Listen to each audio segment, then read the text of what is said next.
Now to the latest on the historic flooding in Houston, Texas. The water is starting to recede in some neighborhoods, but others are still underwater and can only be accessed by boat.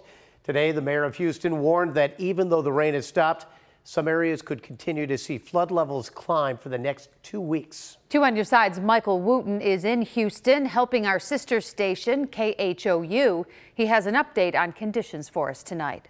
Michael. Hey guys, a week after Harvey first hit this area, still standing water on a lot of streets like I am right now. We're in a subdivision just to the west of downtown Houston. The good news in this particular area is that the homes that you see right here behind me did not get floodwaters in them, but that is not the case if you go just a couple blocks south of here. We actually can't get into those areas. You need a boat because the water is just so high right now. There are mandatory evacuations still in place there. And in this community, people say they feel kind of trapped because the roads are so covered with water that unless you have a very large truck, you kind of can't get out of here. People are walking to the stores and getting what they need. You've probably heard President Trump and the First Lady now planning a trip here to Houston this weekend. That, of course, follows his initial trip to the Texas Gulf Coast a little bit earlier in this storm. The cleanup process is well underway here. I was at a Walmart store.